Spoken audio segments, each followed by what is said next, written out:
Hai anak-anakku semuanya, bagaimana kabar kalian pada hari ini? Semoga kalian semua dalam kondisi yang sehat ya. Bukan hanya diri kalian, tetapi juga keluarga kalian, semuanya juga semoga dalam kondisi yang sehat dalam perlindungan Tuhan. Amin. Baik, Bu Ika pada hari ini akan mulai masuk di bab 3 mengenai siklus akuntansi perusahaan jasa. Dan untuk video rekaman pada hari ini tolong disaksikan sampai akhir, jangan di-skip-skip ya. Karena kita akan mulai belajar nanti mengenai bagaimana melakukan pencatatan di jurnal umum untuk perusahaan jasa. Nah, untuk bab ini, untuk pelajaran kali ini ya, untuk pembelajaran kali ini Bu Ika tidak akan terlalu detail dalam menjelaskan karena memang nanti akan waktunya sangat lama begitu kalau satu persatu sangat detail Bu Ika dalam menjelaskan. Nah, nanti kalian akan saya kirimi atau saya share dokumennya supaya bisa kalian baca dan kalian lebih cermati sehingga nanti kalau seumpama ada pertanyaan atau hal-hal yang tidak dipahami, nah boleh untuk mengirimkan WhatsApp kepada Bu Ika, begitu ya. Baik, kita akan mulai pembelajaran kita. Yang pertama-tama harus kalian ketahui adalah mengenai definisi dan ciri-ciri dari perusahaan jasa. Perusahaan jasa itu pada intinya dia tidak memproduksi barang yang berwujud ya, dan tentu saja tujuannya mencari laba. Jadi yang dijual itu adalah berupa jasa, jadi tidak berwujud yang dijual berupa jasa. Nah, contohnya itu adalah seperti ada bengkel, salon, rental mobil, dan perusahaan jasa lainnya, begitu ya. Lalu kemudian apa ciri-cirinya?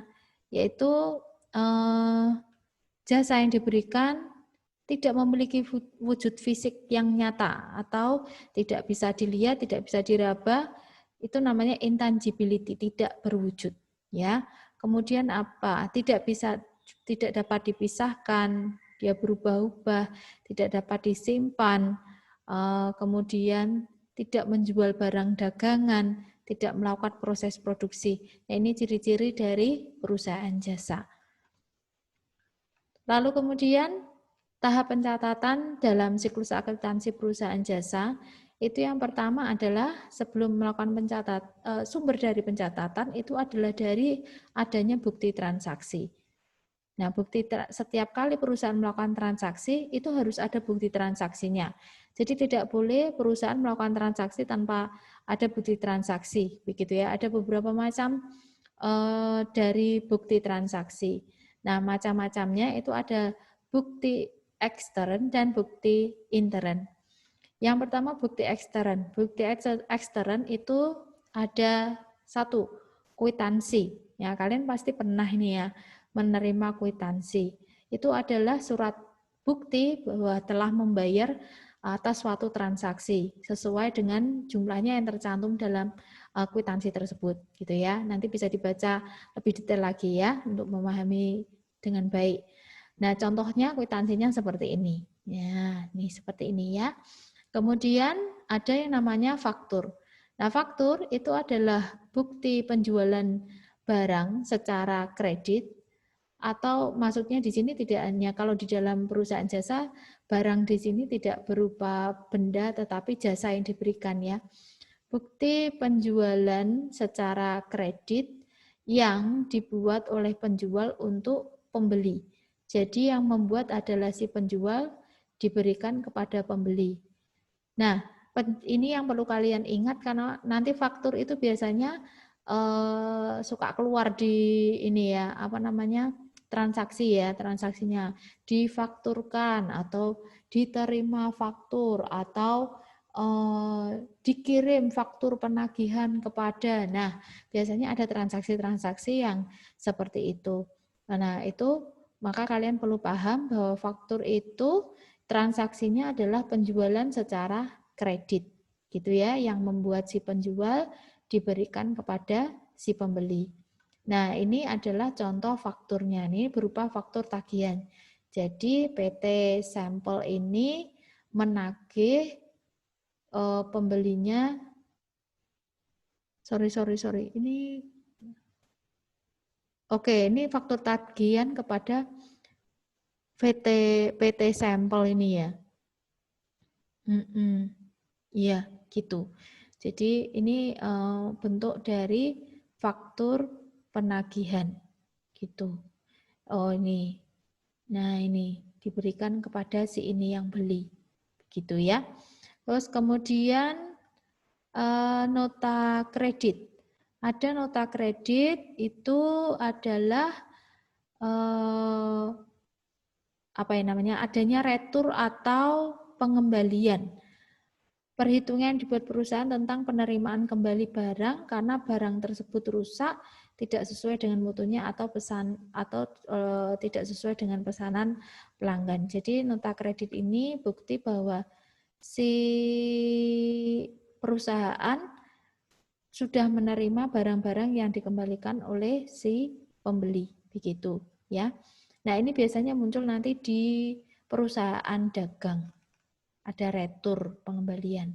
Ada nota kontan untuk pembelian secara kontan atau tunai, contohnya ini.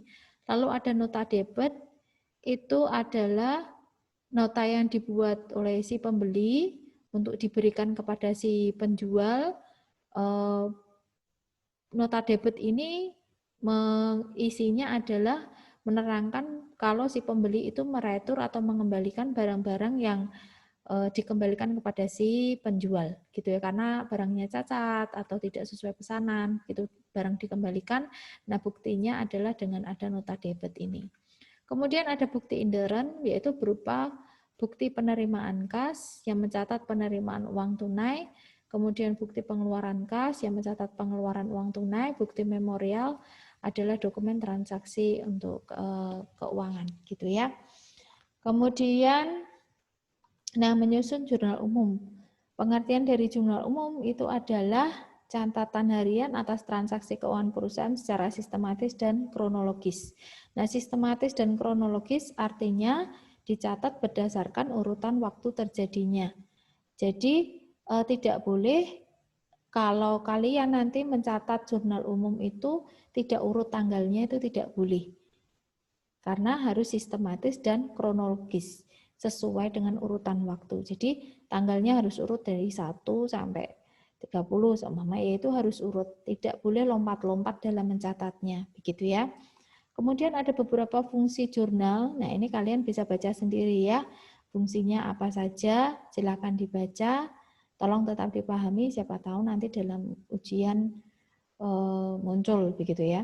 Kemudian mekanisme debit dan kredit. Nah, ini adalah konsep yang harus kalian pahami dan harus hafal bahkan di luar kepala. Ya, kalau di luar kepala berarti nggak hafal ya. Ya, intinya kalian harus hafal betul dengan konsep ini. Ya, nggak boleh enggak.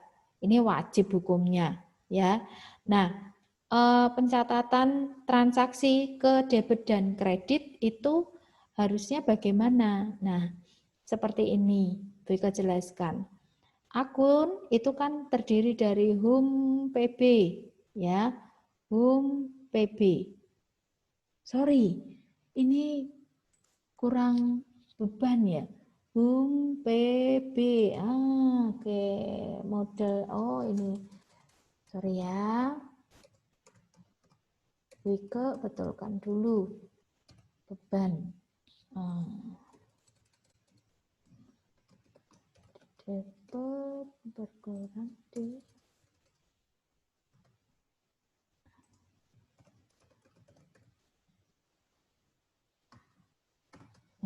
seperti ini ya. Oke, sebentar saya sesuaikan dulu ya. Nah, baik. Oke. Nah, ini. Nah, seperti ini ya. Nah, akun itu kan ada HUM, PB, harta, utang, modal, pendapatan, beban. Nah, ini prive saya munculkan di sini supaya nanti kalian tidak lupa bahwa prive itu berbeda dengan dia itu termasuk modal tapi dia beda. Gitu ya, nanti sifatnya mengurangi modal.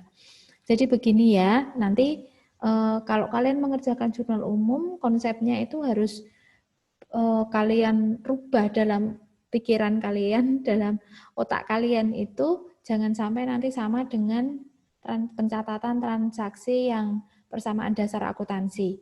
Kalau kemarin persamaan dasar akuntansi kan harta sama dengan utang ditambah modal. Kalau ada pendapatan menambah modal, beban mengurangi modal. Nah, kalau di dalam jurnal umum tidak berlaku seperti itu. Jadi semua akun berdiri sendiri-sendiri. Harta, utang, modal, pendapatan, beban semua berdiri sendiri-sendiri. Ya, itu yang perlu harus kalian ingat. Lalu pencatatannya seperti ini. Ya. Harta atau aktiva itu ketika bertambah atau muncul, intinya kalau muncul bertambah itu dicatat di sebelah debit, sedangkan kalau berkurang di sebelah kredit. Kemudian kalau ada utang ke bank, artinya utangnya bertambah ya kan, maka utang harus dicatat di kredit. Kalau seumpama bayar utang, gitu utangnya menjadi berkurang, dia dicatat di debit. Lalu modal, kalau modalnya bertambah dicatat di kredit, berkurang di debit. Pendapatan bertambah di kredit, berkurang di debit. Beban bertambah di debit, berkurang di kredit. Dan prive bertambah di debit, berkurang di kredit. Nah, lihat di sini. Prive itu bagian dari modal. Ya kan, dia ini masuk di modal sebenarnya. Tetapi prive mengurangi modal sifatnya. Karena apa? Karena modalnya diambil untuk keperluan pribadi si pemilik, ya. Maka dari itu ini berbeda nih. Lihat, modal bertambah di kredit, berkurang di debit. Sedangkan kalau prive bertambah di debit, berkurang di kredit. Kebalikannya, gitu ya. Karena dia sifatnya mengurangi modal. Nah, lalu bentuk jurnal umum itu seperti apa sih? Bentuknya seperti ini, ya. Di sini ada judulnya. Lalu kemudian hal 1 ini artinya halaman 1. Kalau berpindah halaman ke halaman berikutnya berarti halaman 2, halaman 3 dan seterusnya. Begitu. Nah, ada kolom tanggal, penulisannya sama seperti pencatatan transaksi persamaan dasar akuntansi itu ya. Jadi ini ada tanggal, nanti ada tahun dan bulan, lalu ini tanggalnya berapa diisikan sesuai dengan yang muncul dalam transaksi. Kemudian nama akun dan ada keterangannya. Jadi nama akun yang di debit, yang di kredit apa, kemudian keterangannya itu transaksi apa, dicatat di sini. Kemudian ref itu adalah, nah ini ada keterangannya ya. Sorry, ini kok kayak gini. Bentar. Tadi itu kayaknya sudah betul, tapi kok ternyata berubah. Loh. Ya. Tidak apa-apa, gini aja ya. Nah, kolom mana tadi? Ref ya. Nah ini, ref itu kolom 3, ini keterangannya kolom 3, diisi nomor akun atau kode akun apabila jumlah telah diposting ke buku besar. Nah ini maksudnya apa? Itu nanti setelah kalian mempelajari jurnal umum baru nanti posting ke buku besar akan diajari. Jadi selama belum diposting maka ref akan kosong. Jadi kalau kalian hanya mencatat jurnal umum saja, menjurnal saja, maka ref silakan dikosongi. Tapi nanti setelah diposting ke buku besar, ref harus diisi dengan nomor akun.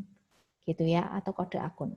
Nah, lalu kolom 4 itu debit, diisi jumlah rupiah yang harus didebitkan dalam akun yang namanya telah tertulis dalam kolom 2. Jadi ini nama akunnya apa, nominal yang didebit itu berapa. Gitu. Lalu kemudian 5, diisi jumlah rupiah yang dikreditkan. Nah, ini kredit diisi sini. Gitu ya. Nah, lalu ini ada oh ya, ini yang harus kalian ingat-ingat juga. Dalam mencatat debit dan kredit nanti di sini, akun yang debit itu menjorok ke kiri di sini, mepet sini ya. Sedangkan akun yang dikredit tidak boleh menjorok sama itu enggak boleh. Harus menjorok ke kanan. Jadi akun yang dikredit harus menjorok ke kanan. Jadi nanti pencatatannya debit dan kredit akunnya tidak boleh sejajar sama, atas bawah sama, tidak boleh. Yang kredit harus menjorok ke kanan, gitu ya. Kemudian kita lanjutkan, ini adalah kode akunnya. Nah, kode akun itu maksud di sini nomor akun, ini adalah kode akun ini, ya. Nah, Kode akun itu ada beberapa macam metode gitu ya. Ada kode kelompok, kode blok, kode desimal dan sebagainya. Nah, kode akun dengan sistem numerial artinya dia menggunakan angka saja, itu bentuknya seperti ini. Jadi contoh kelompok akun harta. Nah, itu kodenya 1, utang 2 dan seterusnya. HUM PB harta 1, utang 2, modal 3, pendapatan 4, beban 5. Gitu ya. Nah, terus kemudian harta punya anak. Ada harta lancar, ada harta tetap. Berarti dikasih 1.1 untuk harta lancar, 1.2 untuk harta tetap. Harta lancar masih punya anak lagi, berupa kas, piutang, jenis-jenis akunnya. Itu ya. Maka kas anak pertama 111. Ini ya, paham ya ini ya, 112 dan seterusnya. 113, 114 itu nama akunnya apa gitu ya. Jadi setiap akun itu punya nomornya sendiri-sendiri, tidak boleh sama gitu. Jadi kalau harta tetap gimana Bu? Ya ini 12. Berarti kalau untuk peralatan anak pertama ya 121, gedung 122, 123, 124 dan seterusnya. Kalau utang 211 untuk utang usaha. Nah ini seperti ini gitu ya. Kalau nggak paham boleh tanya Bika. Lalu kalau kode blok itu kayak memberi warisan gitu ya. Dikasih blok-blok angkanya 100 sampai 119 199 itu khusus harta.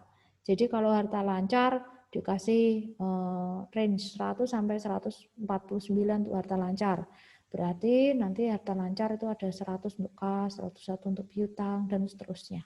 Gitu kayak di blok-blok gitu ya, di golong-golongkan.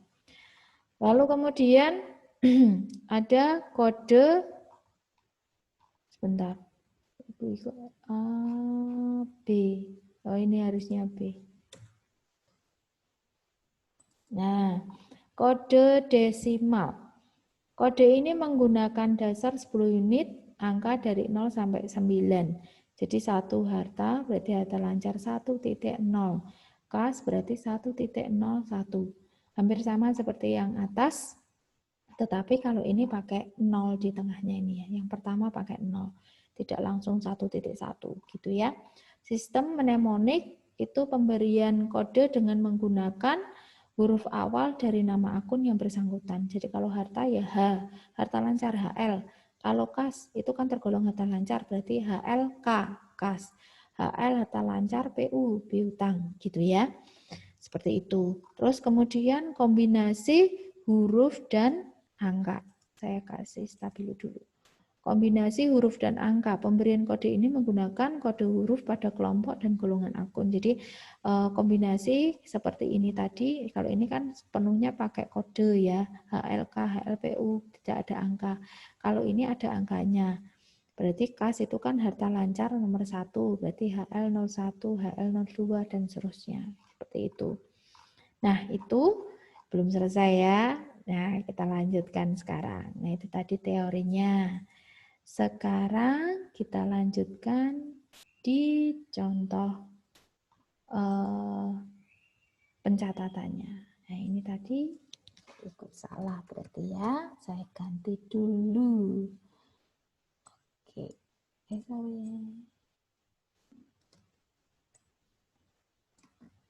Nah seperti ini. Oke.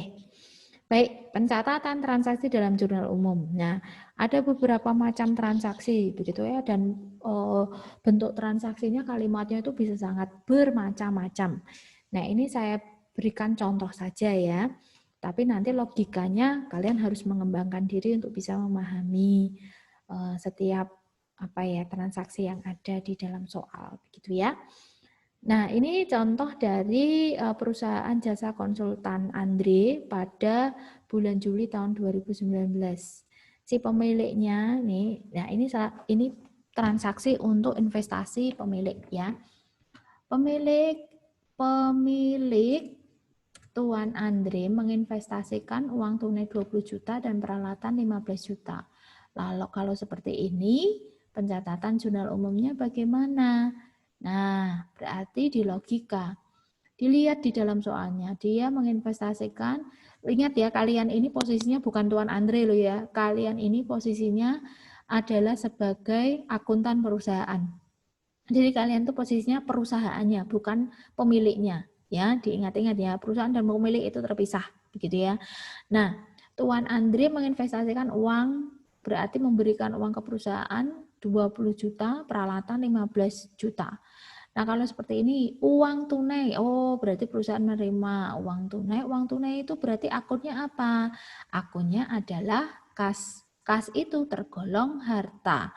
Harta bertambah, karena kita terima uang, atau perusahaan terima uang, kas bertambah, harta bertambah debit, lalu apalagi? Oh peralatan, kita terima peralatan. Berarti peralatan perusahaan bertambah. Nah bertambah peralatan itu tergolong harta. Berarti nanti kalian logikanya gini, oh ini peralatan itu tergolong akun apa sih? Oh harta itu berarti peralatannya bertambah, harta bertambah di debit. Oh berarti peralatan debit. Begitu ya. Nah lalu kemudian ini debitnya udah dua-duanya. Lalu kalau ada perlengkapan, ada apalah mungkin mesin dan sebagainya itu gimana Bu? Ya ditulis semuanya. Apa yang diserahkan Tuan Andri ke perusahaan harus kalian tulis. Sebagai modal itu harus kalian tulis ya. Lalu pasangannya apa? Ya dilihat di soalnya, menginvestasikan ini. Nah ini kan untuk modal perusahaan gitu ya. Maka pasangannya dengan modal. Modal, lihat di atas ini, modal ketika bertambah akan kredit. Sehingga dicatat di sebelah kredit. Nominalnya berapa? Ya sejumlah yang disetorkan oleh pemilik. Totalnya berapa? Nah, debit dan kredit itu harus seimbang. Jadi kalau kalian mencatat jurnal umum, debit dan kreditnya harus sama jumlahnya. Kalau sampai berbeda berarti kalian salah dalam mencatat jurnal umumnya itu. Begitu ya. Jadi ini 35 juta, ini juga 35 juta. Sama, seimbang, berarti betul. Lalu kemudian pembelian aktiva. Telah dibeli perlengkapan 4,5 juta, dibayar tunai 2 juta, sisanya dibayar secara kredit. Bayar kredit artinya dibayar kemudian ya, diutang dulu gitu ya. Dia membeli logika dulu ya, jangan bingung dulu. Di logika telah dibeli perlengkapan berarti kalau ada telah dibeli itu bukan ada orang yang beli ke kita, enggak, tapi kita membeli perlengkapan 4,5 juta. Nah, kalau seperti ini, oh di logika aja, kita beli apa sih perlengkapan? Oh perlengkapan itu tergolong apa? Tergolong harta. Harta berarti bertambah di debit. Mau kan hartanya bertambah, kita beli ya kan? Perlengkapannya jadi bertambah. Oh berarti perlengkapan debit. Nominalnya berapa? 4,5 juta, tulis di sini. Nah kemudian kan dibayar tunai 2 juta. Oh, berarti kita membayar 2 juta secara tunai. Berarti kalau tunai, maka kita kasih uang ke mereka kan? Berarti uang tunainya berkurang. Uang tunai itu akunnya apa? Yaitu kas. Kas itu tergolong harta. Kalau berkurang, harta ketika berkurang itu di kredit. Sehingga kas kredit sebesar 2 juta. Lah sisanya dibayar secara kredit. Oh, kalau dibayar secara kredit masih utang, maka muncul utang ya, utang usaha. Nah, lihat di sini, utang itu ketika muncul atau bertambah, dia dicatat di sebelah kredit. Sehingga di sini kredit sisanya yaitu 2,5 juta. Ini kalau di total jumlahnya sama kan? Balance ya. 4,5 di sini juga 4,5 juta. Seperti itu. Lalu ada penerimaan. Nah, ini bukan hanya berlaku untuk pembelian perlengkapan saja ya. Aktiva itu kan macam-macam. Ada peralatan, ada mesin, ada tanah, dan macam-macam yang lainnya. Intinya kalau perusahaan membeli aktiva, ya aktiva yang dibeli apa dicatat di sini, ya. Seperti itu. Kemudian penerimaan pendapatan. Nah, kalau perusahaan sudah memberikan jasa, maka sudah menyelesaikan jasa, sudah memberikan jasa ya, maka akan memperoleh pendapatan. Nah, ini contohnya ya, diselesaikan jasa konsultan 8 juta, diterima tunai 3 juta, sisanya akan dibayar bulan depan. Jadi ceritanya kita sebagai perusahaan itu sudah menyelesaikan jasa konsultan 8 juta nominal nilainya, tapi baru dibayar 3 juta. Orangnya nanti akan bayar sisanya itu bulan depan. Kalau seperti ini bagaimana? Maka jangan bingung ya. Lihat di soalnya lalu di logika. Diselesaikan jasa konsultan 8 juta. Nah, diterima tunai 3 juta. Oke, yang paling gampang. Terima tunai artinya kita terima uang kas. Ya kan, terima uang. Oh, berarti kas kita bertambah. Kas bertambah itu kas tergolong harta, harta bertambah di debit, maka di sini kas debit 3 juta. Kemudian sisanya kan ini nominalnya 8 juta, ya. Lalu yang sisanya itu orangnya masih akan bayar bulan depan. Kalau ada orang yang utang ke kita itu namanya piutang. Piutang usaha. Muncul piutang usaha, piutang menjadi bertambah, ya kan, karena muncul bertambah. Piutang tergolong harta. Sehingga maka kalau bertambah di debit. Harta bertambah debit di sini. Sisanya yaitu 5 juta. Ini totalnya 8 juta, ya. Kemudian kreditnya apa? Nah, dia sudah menyelesaikan jasa. Kalau kita menyelesaikan jasa, maka akan muncul akun pendapatan, ya. Ini pendapatan jasa gitu boleh. Pendapatan jasa, ya. Pendapatan jasa sebesar 8 juta. Ini kalau debit, kredit, balance sama berarti sudah betul. Nah, ini kasusnya. Apabila penjualannya sudah diterima tunai semuanya, bagaimana jurnalnya? Ya gampang banget. Oh, berarti terima tunai semuanya 8 juta, ya kas berarti 8 juta, lalu pendapatan jasanya 8 juta di kredit. Kalau pendapatan apabila jasa 8 juta itu penjualannya dilakukan secara kredit semuanya bagaimana? Jadi intinya sudah diselesaikan jasanya, tetapi belum dibayar, gitu ya. Nah, berarti apa? Oh ya berarti tinggal itu total 8 juta itu masih berupa piutang. Ya, piutang debit 8 juta, kreditnya pendapatan jasa. Gitu ya. Jadi diingat-ingat kalau perusahaan sudah menyelesaikan jasanya, maka akan muncul akun pendapatan. Ini tidak berubah. Ya kan, mau secara kredit, mau secara cash pembayarannya mereka sudah dibayar atau belum jasa yang sudah diberikan, itu pasti akan muncul pendapatan jasa di sebelah kredit ini ya. Lalu kemudian ada pembayaran utang. Sorry, ini bukan utang dagang. Nah, pembayaran utang usaha harusnya ya. Pembayaran utang. Dibayar sebagian utang kepada kreditur. Kreditur itu orang yang memberikan utang kepada kita. Dibayar sebagian utang kepada kreditur 2 juta. Nah, logikanya gini, kalau kita membayar utang berarti kas kita berkurang. Kas tergolong harta, harta berkurang di kredit, maka kas kredit 2 juta. Kemudian pasangannya apa? Nah, ini sangkut pautnya adalah bayar utang. Ini udah ada kata utang di sini kan gampang banget. Tinggal di logika. Utang kalau sudah kita bayar maka utangnya akan berkurang. Utang berkurang, lihat utang berkurang di debit. Sehingga kita catat di sini utang usaha debit 2 juta. Gampang ya? Ya udah seperti itu, udah balance ini ya berarti. Kemudian penerimaan dari tagihan. Jadi seumpama kita menagih kepada orang yang utang ke kita gitu ya, itu ya, ini penerimaan dari tagihan. Diterima sebagian dari debitur sebesar 4 juta. Nah, berarti kalau sudah menerima uang 4 juta, kas akan bertambah debit 4 juta. Pasangannya apa? Nah, karena mereka sudah membayar piutangnya, maka piutangnya harus kita kurangi. Nah, piutang tergolong harta. Harta berkurang di kredit, maka piutang kita kreditkan 4 juta. Seperti itu.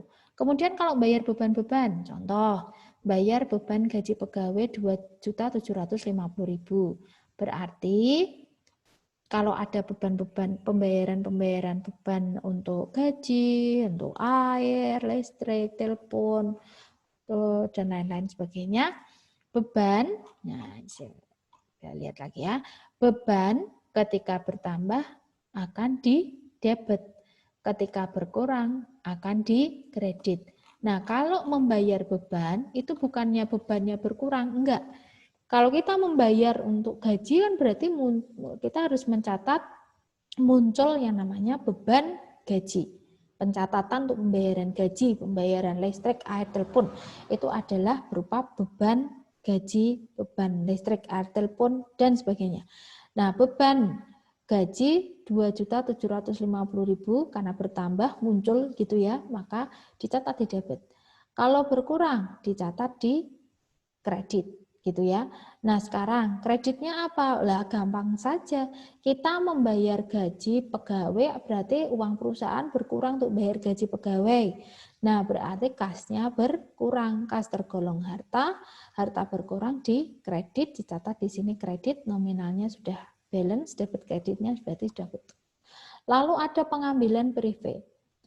Pemilik Tuan Andri mengambil kas guna keperluan pribadi 1 juta. Berarti, nah privé itu ketika muncul atau bertambah di debit. Kalau berkurang di kredit, berarti di sini debitnya adalah privé, lalu kreditnya apa? Ya kas, karena uang perusahaan berkurang 1,5 juta. Oh sorry, di sini sebentar, kita pakai dulu ya, 1,5 juta harusnya. Nah, ini salah ini. Maafkan ya. Nah, privé berarti debit, kasnya berkurang, kas tergolong harta, harta berkurang di kredit. Dicatat di sini kredit, sudah balance, betul ya. Nah, ini sebenarnya ada masih satu yang kurang, Bu Ika lupa, itu tentang kalau ada penyusutan. Nanti deh besok minggu depan Bu Ika susulkan ya. Kemudian nah, ini adalah rangkumannya semuanya ya. Jadi sebenarnya waktu mencatat ini itu ada catatannya di tabel ini seperti ini ya. Tanggalnya ditulis, tahunnya 2019 tadi ya. Bulannya ditulis adalah Juli. Nah, di sini tanggal 1, 2, 3 sesuai transaksi itu ya. Nah, ini kalau debit kreditnya apakah harus ada RP-RP-nya gini, Bu? Enggak. Biasanya RP-nya di sini. Nah, seperti ini. Nah, seperti ini ya. Jadi gini boleh, ini gitu juga boleh. Tapi kebanyakan sebenarnya seperti ini sih, gitu. Tapi supaya ringkas, untuk contoh kali ini bisa buat seperti ini dulu, gitu ya. Jadi nama perusahaan, jurnal umum, kemudian halamannya dituliskan. Nah, lalu ada keterangannya di sini nih ya, setiap transaksi. Ini kan debit kreditnya sama dengan yang di sini, cuma dipindah di situ tadi. Ini sama, ini ya. Terus kemudian, nah ini harus ada keterangannya. Oh, untuk tanggal 1 transaksi investasi oleh pemilik. Tanggal 2 itu transaksi pembelian perlengkapan. Terus kemudian ini tadi transaksinya adalah penerimaan pendapatan ya. Karena ada beberapa transaksi jadi tidak dituliskan kan ini tadi kalau gitu ya. Seperti itu. Kemudian sudah ditulis semuanya. Keterangannya ini harusnya ada ya. Kok lupa. Waduh, maafkan ya. Tapi di sini sudah ada keterangannya, nanti bisa kalian tambahkan di sini pengambilan privé, pembayaran beban gaji pegawai, penerimaan tagihan gitu ya. Untuk lebih lengkapnya minggu depan gitu ya. Ini yang penting kalian tahu dulu seperti itu. Kemudian, nah materinya berarti sudah selesai. Oh ya, berarti ini untuk terakhir itu adalah jumlah, ada jumlahnya. Totalnya debit dan kredit itu harus sama ya, jadi tidak boleh berbeda. Ini harus sama gitu. Kalau sudah sama berarti sudah betul seperti itu. Nah, ini materi untuk hari ini.